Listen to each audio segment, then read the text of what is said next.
Welcome to the Capitalized Life YouTube channel. I'm Matthew Johnson, President and owner of Johnson Wealth and Income Management. I do hope you enjoy today's video.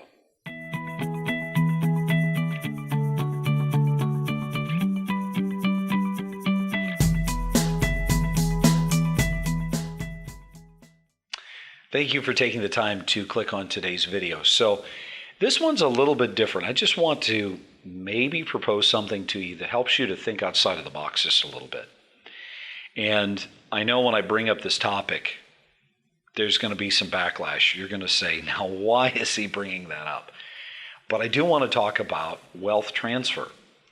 And when I talk about wealth transfer, I'm not necessarily talking about, what happens when you die and, making certain that everything goes to the kids. It's really not what I'm discussing.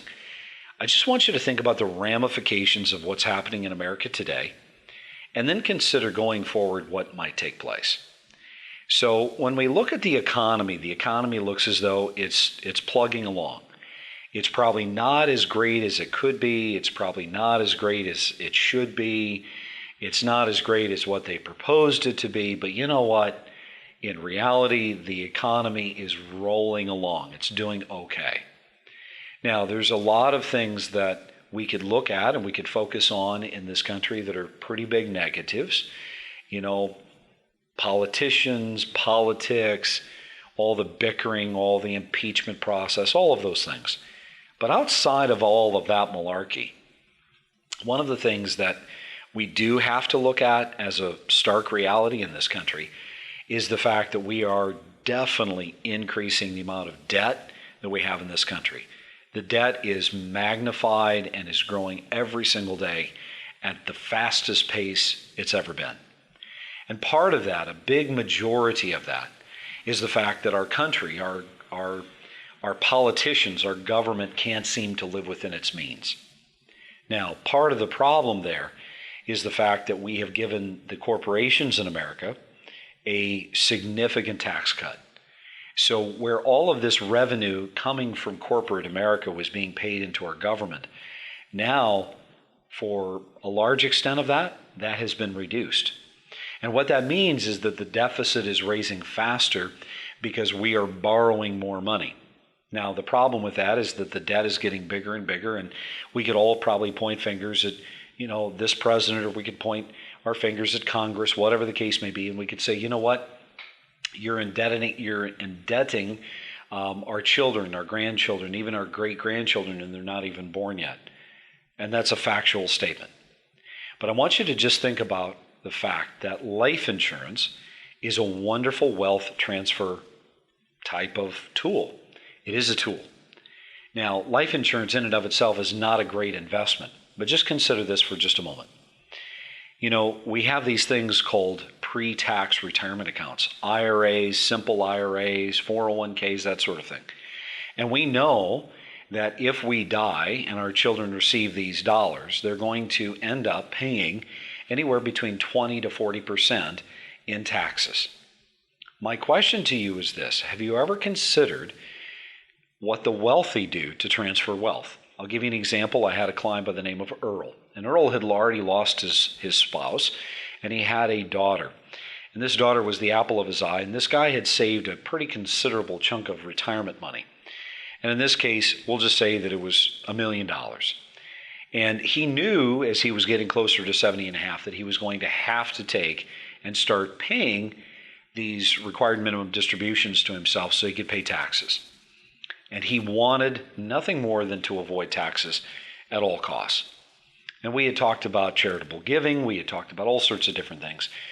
But he just wasn't a charitable guy. He wasn't a philanthropic type of personality. So what we arrived at was using a tool, using a play from the playbook of the wealthy, which was wealth transfer. Essentially what happened was he took that $1 million and he cashed it in. He paid $400,000 in taxes.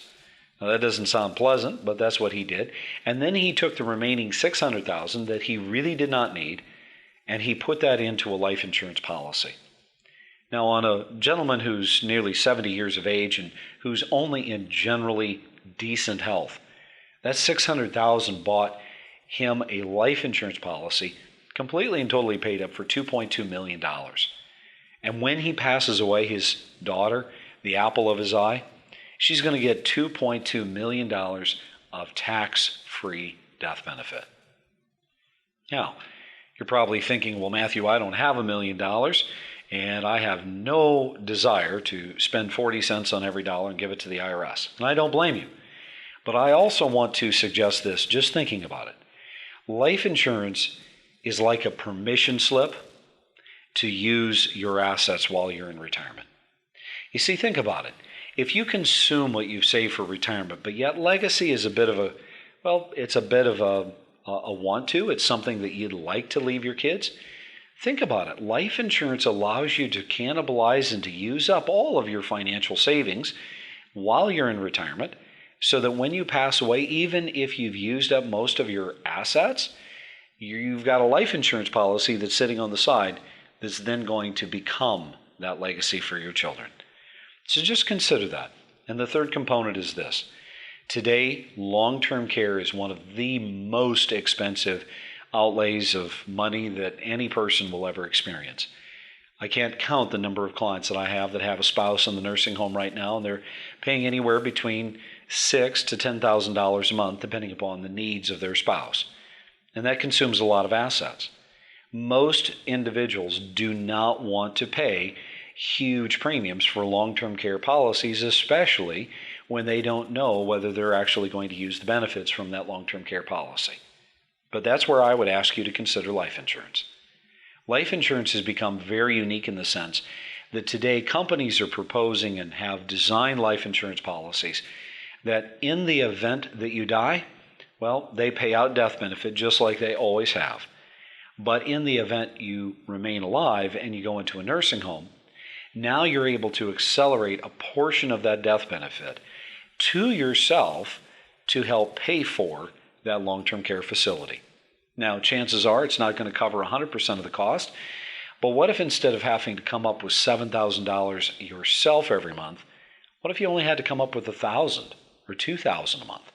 Because the life insurance policy was providing the other $5,000. Now, of course, as with all things, this isn't the perfect solution for everyone. And of course, there's a few health-related questions that are going to have to be approved and passed before you can get this kind of protection. But it is something to keep in mind, because remember, life insurance can be used as a legacy tool. It can be used as a refund tool. It can be used to pay for that long-term care. And above all, it's an estate planning tool. It's something that's going to be able to provide tax-free liquidity at the time of your death to do a host of different things that most families need instinctively and intrinsically anyway at the end of a person's life. So I hope today and the video just helped to stimulate a little bit of thinking outside of the box, because life insurance today is a much more valuable tool, I think more so today than at any other time in your life. And it may be something that will not only help you better sleep at night and have less anxiety, it'll also be a benefit to your family if we can just creatively figure out how to fund it. And if you're already focused on creating income, your dollars are creating income, remember, we can use that income to pay for that life insurance. So just a little bit of food for thought. And again, as always, remember, it's up to you to make it a great day. Thanks so much for watching.